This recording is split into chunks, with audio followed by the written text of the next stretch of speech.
1700th century. Can you tell me your name? I am Yogesh. I work in Citibank. Hi, Yogesh. Hi. So in 1700th century, India was contributing to 30% of the GDP of the world, which was China was giving us around the 44% of the GDP of the world. Now this is a time when there were so many invaders were invading. Britishers were trying to come and planning their idea of exploitation. That time, India was contributing 30% of the GDP. Somebody says 30, somebody says 28, I'm taking average. So, that time no IIT, no railways, no roadways, no big companies, nothing. But still India was producing 30% of the GDP. Now, there was a fear, the exploitation of the India has happened into the British era. And in 1947, we got independence. And we were producing around 2 to 3% of the GDP. What has been done to revive that 2% to 30%? Why could not we reach back? That is my first question. Second question, just continuation.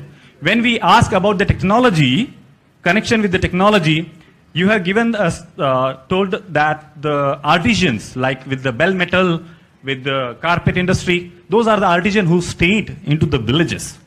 So, you mentioned about that point, but when we asked the success story, you gave us the Amul, you gave us the Maruti Suzuki. Why in 62 years of the Congress era, we did not follow these artisans of my village? Why Khadi Gramodyog is missing from your success story? That is my question. Actually, Khadi Gramodyog is a success story. But so it was not in your speech. I forgot to say that, but Maruti was there, which is imported. But Khadi Gramodyog, which is Desi, it wasn't there. Actually, Khadi Gramodyog is a success story. So but that is after me reminding you. Thank you for reminding me. No. And okay. Sorry. One quick question. Yeah. Do you think India has been successful over the last 70 years? India is successful not because it's a politician. Again, India is successful because of the 1700th century. Every Indian was contributing, and it is the same story right now. Okay. But do you think India is successful? India is successful because Indians are successful. Okay. And do you think that politicians have absolutely no role in this? Politicians have the role in it, but when my Indian politician die, I don't even moist my eyes. But when my Lee Kuan Yew died, I cried. Why? Because this person has made Singapore, and with full ambition for caring for his people, and that is what it is lacked in the beginning era of India. So then, can you tell me what specifically is your question? My question is simple. My question is very simple. In India, when India got independence in 1947, 95% of the population was staying in Indian village. Congress got the movement. What it has done for the upliftment of my villages, where all these artisans from Muradabad, for bell metal and the carpet industry are living. Why nobody cared for them? Well, my last village got the light in last 8 years. Would you like me to answer? Sure, sir.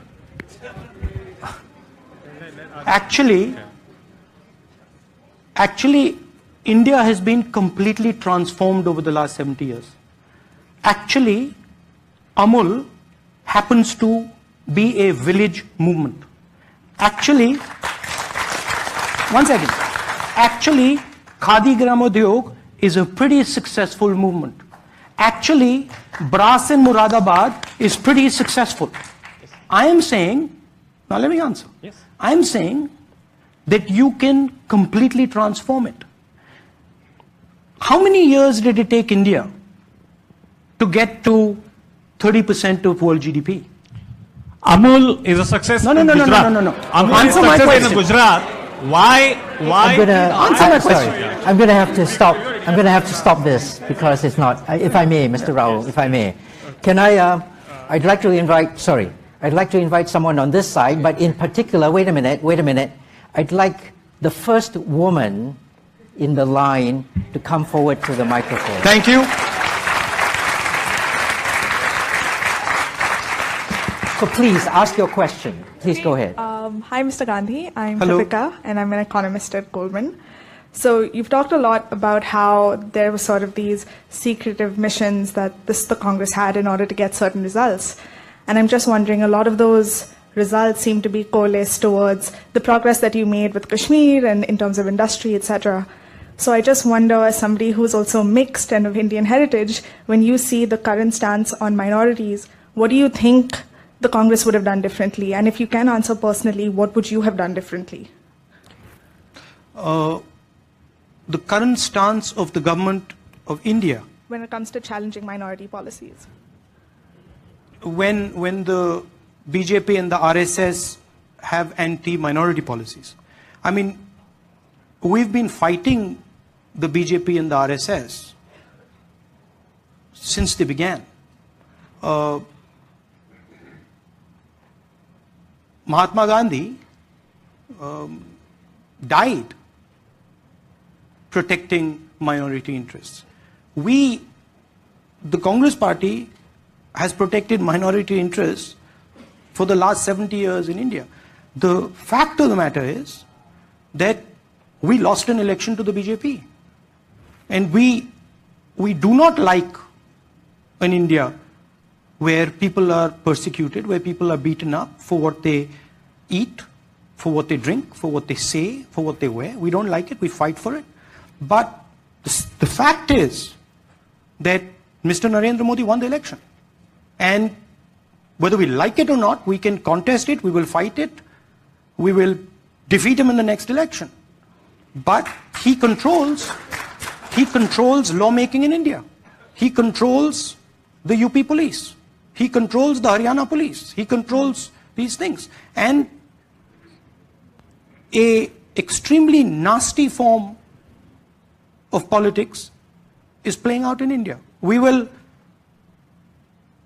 fight him and we will beat him. Thank you. And I would like you to know, and I would like you to believe that very soon you will see an India where everybody is respected, everybody is loved, everybody works together to take the country forward. By the way, it's not, you use the term secret mission. It's not a secret mission. It's work. It's secret in that we don't go on a stage and talk about it, but it's political work. Right? So it's not that the thing is secret. Okay. But let me tell you something. I feel what you're feeling very strongly. Thanks. Thank you. Thank you very much. Thank you. Okay, the gentleman in the green tie, Yeah, please, okay, sir. thank you. And make a short question. Short question. My name is P.K. Basu. I'm the author of a book called Asia Reborn, the first comprehensive economic and political history of the whole of Asia. And my question is this. I also teach economic history to students in several business schools. My question is this. Why is it that during the years that your family ruled India, India's per capita income was growing less than the world average? And yet, in the years since your family relinquished the Prime Ministership of India, India's per capita income has grown substantially faster than the world average. Okay. Thank you. That's a very sharp, succinct question. So, And Mr. Rahul. what is your hypothesis? I asked you the question. I mean, I'm here to ask the that's- question. that's quite- My hypothesis is in my book. Please read the book. It's called Asia Reborn. I mean, you're giving a hell of a lot of power to one family. No, Right? see, Let me give you fact is, okay. One sec. Let me give you an alternative. So view. since you asked me back a question, let me just elaborate on the question a bit. At the point of independence, India's per capita income was one of the lowest in the world. India's life expectancy at birth was 32 years, the lowest in the world. Africa's average was 38.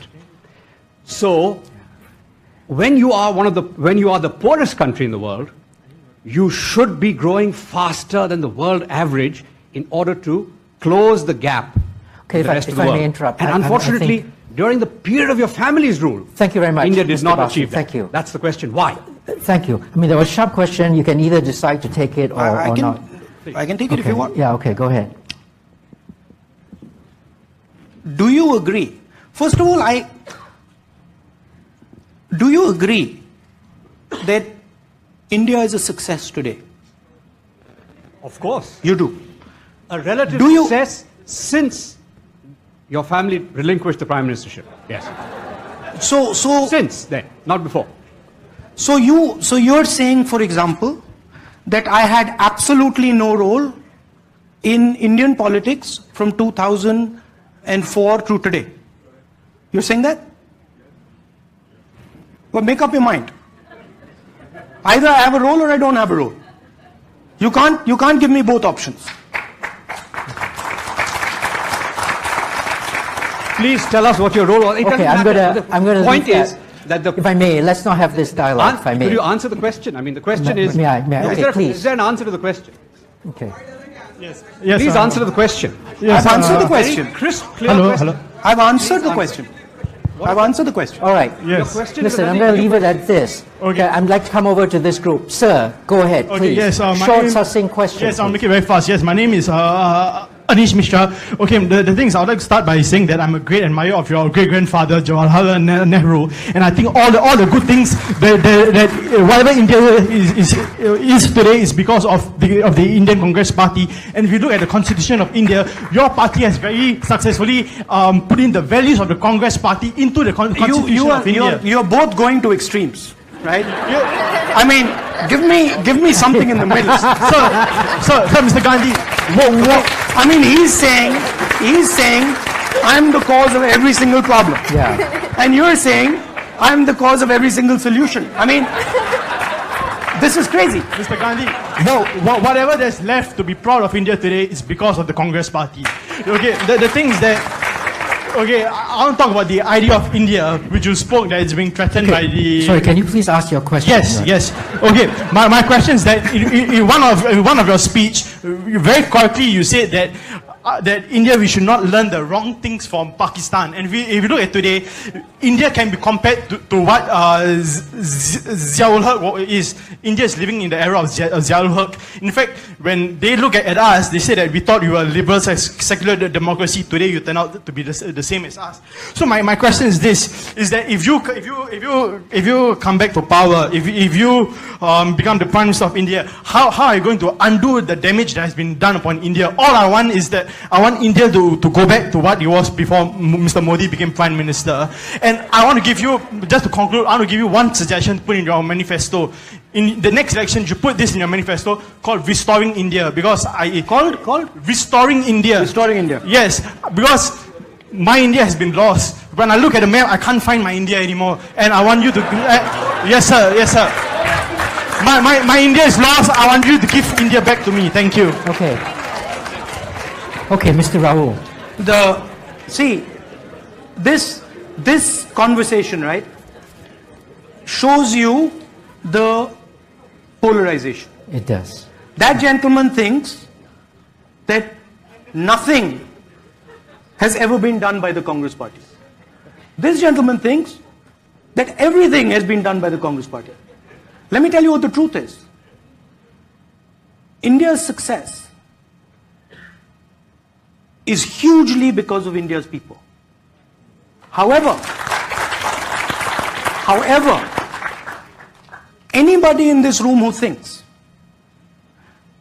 that the Congress Party is not part of that success, anybody who thinks that gaining independence was not part of that success, that one man, one vote, which the RSS opposed, was not part of that success.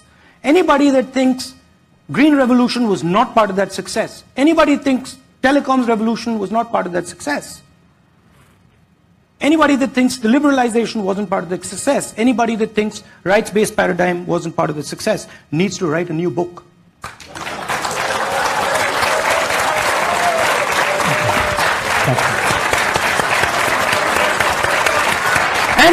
And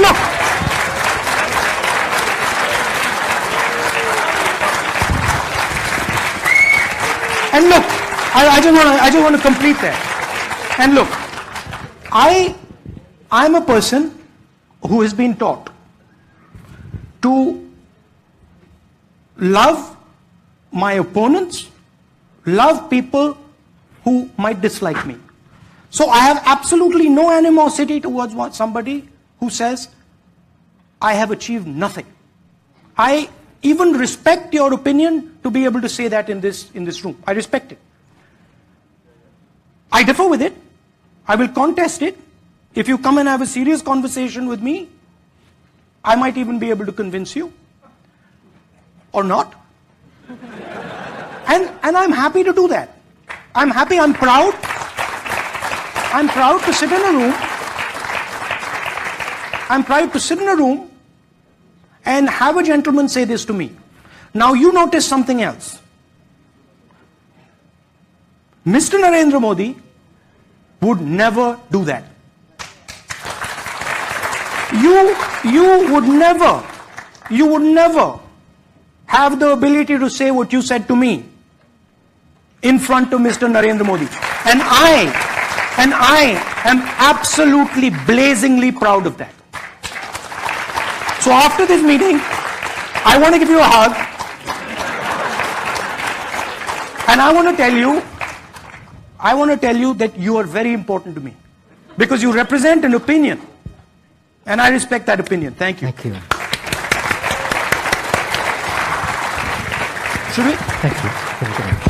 On that very nice positive note, I'm afraid I'm going to have to end the session. I know that there are lots of questions still to come.